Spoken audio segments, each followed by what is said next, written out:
Billingsley, Alabama. A week later, he had orders to San Antonio, Texas. His mother-in-law told them, make sure you go to church and send me a bulletin every Sunday. That'll do it. That'll do it. Frank, respecting his mother-in-law, did exactly what she said. It was probably a year later that they found out that Betty's mom had written the pastor of the church they were attending and told him that Frank was not a Christian. Then they understood why every Sunday after church, before they even finished their meal, the pastor was knocking on the door. They just thought he was very friendly. Frank accepted Jesus as his Savior in that Southside San Antonio Baptist Church and was forever grateful for his meddling mother-in-law. They raised two girls, Michelle and Stephanie, and were stationed in several interesting places during his 20-year career, including Japan and Vietnam. Frank has served the Lord, his Lord, for many years in many different churches.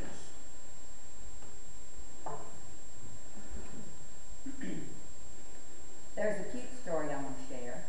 It took place in the church that they were attending in Georgia.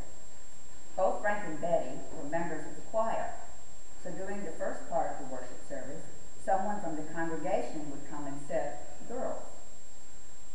One Sunday, no one came, so the girls proceeded to stack up the hymn books on the pew where they were sitting, but they sat on top of them.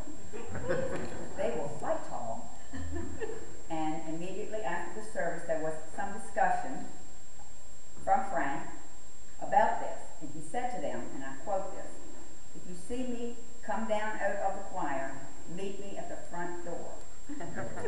Well, at the next service, when Frank came down, he couldn't find them in the pew. And he looked, and there they were, standing at the front door. When he got them, he returned to the pew. Michelle was shouting all the way back, "But Daddy, you said we would have to meet you at the front door." Frank hadn't bothered to say, "If you misbehave again, you must meet me there." But these girls were just following the commandment. Children, obey your parents.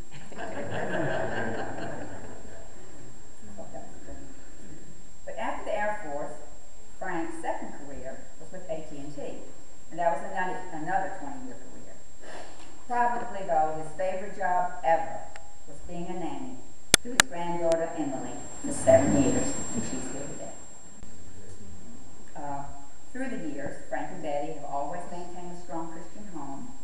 They set the example of the importance of having Christ in their lives, and their daughters have continued this practice, as is evidenced today by the way that they walk with Christ and use their time in service to Him. Frank and Betty moved their membership to Halls back in 1989. Frank, who had served as a deacon in a couple of other churches, was elected to be a deacon here at Halls in 1991. He has served graciously and faithfully. He has also served as a Sunday school teacher, on facilities and other committees, and just any way that he could be used by the Lord, he was willing to serve. He has continued to serve the Lord even to this day in this church. We visited the Bucks after the first time they came, and we became such good friends. It's really hard to believe it's been 25 years.